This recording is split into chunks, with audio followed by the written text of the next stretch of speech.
بسم الله الرحمن الرحيم السلام عليكم ورحمة الله وبركاته kulanti wacan wanaagsan ku soo dhawaada Solar Vlog Travel waa qaybtii labaad ee magaalada Nairobi caasimadda waddanka Kenya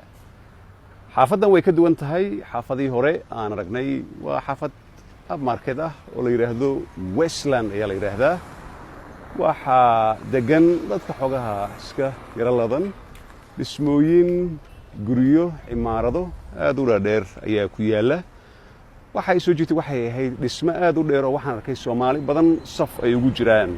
markaan weydiinay waxay ii sheegeen guriyo cusub oo halkan laga dhisay oo lacagtoodu ay ka bilaabato 20,000 ilaa 200,000 in imaarada lagu degan yahay 2 bedroom 3 bedroom ilaa 4 bedroom qoysas badan oo ii sheegeen ay ka soo guureen Europe iyo North America markaan weydiiyey maxaad wadankii aad lacagtan u gelin weydeen waxay sheegeen tabcan in nabad xumo awgeed ay wadankii lacagtan u gelin waayeen marka ayaamahan dambe waxa soo baxay Soomaali aad u fara badan oo wadamada Turki iyo wadankan Kenya qaasatan magaalooyinka Mombasa iyo Nairobi magaalooyin kale maal gashtay ayaa soo baxay marka taasna waxay ku tusaysaa waddanka duu nabad ahaan lahaa millions ama billions dollar waxa la gelin lahaa waddankeena Soomaaliya marka iminka waxaan soo gaaray junctionka caanka ah ee weyn ee saraha dhaadheer ee lagu caweeyo maqaayadaha ay ku yaalaan ee la yiraahdo Westland qof kasta oo Nairobi yimaada aad ayuu yaqaan wadadan caanka ah waxa la yiraahdaa Mutititi Road ayaa la yiraahdaa meeshan waa junction aad caan u ah oo dadku yimaadaan maqaayadaha ay ku yaalaan Unga House halkan ay yaalaan marka waa dhamaadkii bisha January 2020 xaraaraddu maanta waa 27 degree waxaana filayaa dadka ku nool Minnesota iyo Alberta iyo meelaha kala duwan in -27 28 degree ilaa 40 ayaa laga sheegay waddanka Canada marka Africa waxay ku fiican tahay waa hawadan sidan u macaan Soomaaliyana way ka sii macaan tahay marka saayidku uu sheegay waa meel busy ah magaaladan waxa kaliya ee aan loogu bogin waa dhanka iyo saxmaha trafficada ayaan loogu bogin marka waxaan isku dayaa in meelaha kala duwan ee magaalada ay ka tuso isla markaana aan eego meesha la yiraahdo Eastleigh ee Soomaalidu aad u degan tahay billions-ka canshuurta ah ay ka soo gasho dawladda Kenya ay ka soo gasho marka marar badan ayaan sheegay oo aan ku soo celceliyay waxaan iri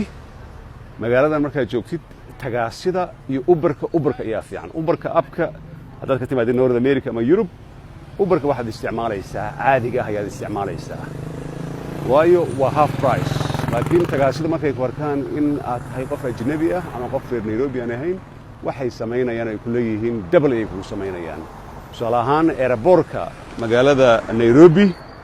Jomo Kenyatta International Airport iyo bartamaha magaalada meelaha Soomaalidu inta badan ay degaan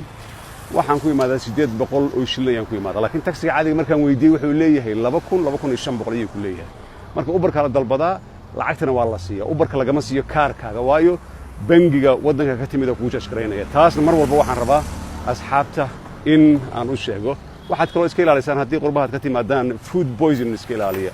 waxyaalaha wadooyinka lagu iibiya ha isku taabanina waa very dangerous way ku dilaysaa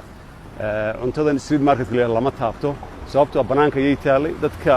gacmaha ayay ku hagaajiyaan iyo gloves aan wadan marka arrimahaasna iska ilaaliya dhanka kale waxa ku yaala Hotel Chains International ah waxa kale u dhow Westgate oo ah meel aad loogu caweeyo isla markaana ay ku yaalaan maqaayado coffees iyo meelo kala duwan ay ku yaalaan marka Nairobi waa magaalada Muqdisho sidaan oo kale way noqon kartaa laakiin mar walba waxay ku xiran tahay sidii nabad loo heli lahaa nabad hadii la helo wax walba way isku hagaagayaan marka trafficada u bato mootadan ayaa lagu dhacay inkastoo helmet la'aan ama koofiyad mooto la'aan ay dadku ay isticmaalaan haddana mar walba dadku waxaan yiraahdaa trafficada magaalo la mid ah adduunka inay jirto lama aha waqtiyada ugu fiican ee la raaci karo baabuurta ama gawaarida waa xilliga u dhaxaysa 12 ilaa 4 xilliga ayaa ugu fiican inta kale mar 3 saac 4 saac ayaa waxa lagu jiraa traffic aad u dheer oo waqti kaaga luminaya mootada haddaad habi ku tahay raaci kartaa dhugdhugleydana meelo kala duwan ayaa laga raacaa oo bajaajta la yidhaahdo marka magaaladan soo horday kugu sheegay waxaa aad u degan ajaanib European ah dad North America yimid Chinese Soomaali aad u fara badan waxaana filayaa Somali revenue-ga ama ganacsiga lacagta Kenya ay siiso waa lacagaha ugu badan sida la ii sheegay billions oo canshuur baa laga qaatay marka dhanka haddii aad eegtaan waa dhankii iyo Westgate meesha la yidhaahdo dukaamaysiga caanka ah ee ugu weyn meelo badan ayaa ku yaala waxaan aragnay meesha la yidhaahdo Two Rivers Road la yidhaahdo oo aan idiin soo dhigay barti Solar Portal waxaa kaloo ku yaala meel la yidhaahdo Village Market oo aad u qurux badan marka Nairobi waa magaalo ma aragtay Soomaaliya 1 hour 1 hour half looga socdo isla markaana aad iyo aad u weyn 4.4 million ay ku nool yihiin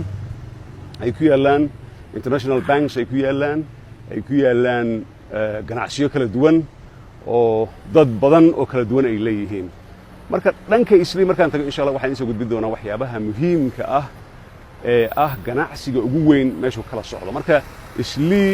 ya lidindii waa meel xun Islii meel xun ma ahan waa revenue-ga nin Kenyaati wuxuu ii sheegay oo dawladdu u shaqeeyo revenue-ga ama canshuurta ugu badan ee wadankan waxay ka timaadaa buu yiri ganacsigaas Soomaalidu ay leeyihiin bay ka timaadaa hoteeladooda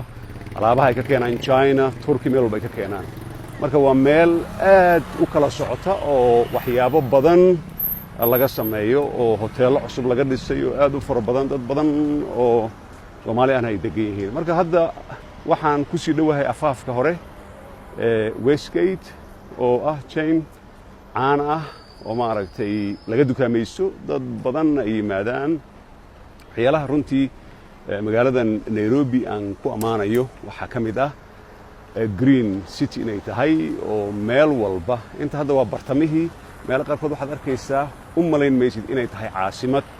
metropolis ah oo 5 milyan dad ku dhow ay ku nool yihiin waa very green city magaalo aad green u ah oo ma aragtay aad ku arkaysa marka dhugdhugleydii waatan aan sheegayay ee la raaco la kiraysto ee raqiiska ah ee dad badan ay ka shaqeeyaan marka ma ahan kaliya arkin sarahan quruxda badan ee Nairobi ku yaala Nairobi meel qaarkood haddii aad tagtid aad baad la yaabaysaa waa dad aad faqiir u haya degan oo runtii nolol maalmeedkooda aan dabaran karin marka ha arkin kaliya glitzigan iyo dhismahan quruxda badan ee meelaha kala duwan ku yaala kaliya marka vloggan waxaan isku dayayaa meel walba oo aan safar aan ku tago insha Allah in aan idinka soo gudbiyo marka Nairobi hadda hal bil ayaan joogay bishan aan joogayna runtii aad ayaan u dhacay systemkooda siyaasadda waa ku kala duwanahay mar walbana waad ogtihiin dhibaatooyinka Soomaaliya iyo Nairobi iyo Kenya ka haysta dhanka iyo badda Soomaaliyeed oo ay doonayaan in ay maaragtay xoog kula wareegaan saasay tahay dad Soomaali badan ayaa ku nool dad Soomaali Kenya ayaa ku nool nabad ayay ku haystaan mar walbana waxaa yiraahdaa Kenya anagu cadowgeeda ma nihin laakiin Soomaali un baan jecelnahay principle-kaasna mar walba waa lagu taagan yahay marnaba cid doonaysa male Kenya dhibaato ku dhacday sababtoo ah Soomaali dhibaato ay soo gaaraysaa anaga dhibaato way soo gaaraysaa marka runtii waxyaabaha ugu yaabka badan waxay tahay xilligan January dhamaadka January qabowga ka jira North America iyo kuleelka ka jira Africa wax isla malay maanta ma bala socon kara waa 27 degrees saaka waqtigana waa 1 duhurnimo waqtigii qadada ayaa xaraaradu ay saan u kulushahay marka magaalada Nairobi waxaan ku aragnaa maalgelin aad u fara badan oo investment ah oo ka kala timid adduun weynaha ka kala timid ayaan ku aragnaa marka wadan wuxuu ku horumaraa maalgelin in la maalgashto laakiin wadan hadduu yiraahdo annaga lacagtan samaysana ayaanu maaragtay isku dabarayna ma soconayso xataa wadanka Mareykanka wadanka Ingiriiska wadamada Jarmalka waxay ku xisaabtamaan maalgelin ama investment wiilashan halkan taagana gacmaha taagaya kaabag ayay ka shaqeeyaan bootuliyoonkooda ay dabartaan waxay leeyihiin baawar halkan soo gali shirmaad ay ka qaataan waana ku shaqeystaan waa ragnimo kulay loo baahan yahay qof walbana uu samaysan karaa haddii uu awood u yeesho marka mar kale waa in salaamaya magaalada Nairobi insha Allah vlogs aad u fara badan ayaan idinkaga soo gudbin doonaa su'aasha ugu badan la soo weydiiyay waxay ahayd dadka baasaboorada Europe iyo North America haysta visa ma u baahan tahay u baahan tahay laakiin online ka dalban karta marka soo degtin $50 ayaa laga qaadaya one single entry laakiin waxa ka fiican haddii aad ku soo laalaabanaysid in aad double ka qaadatid marka waa in salaamaya wabillahi tawfiiq wassalamu alaykum wa rahmatullahi wa barakatuh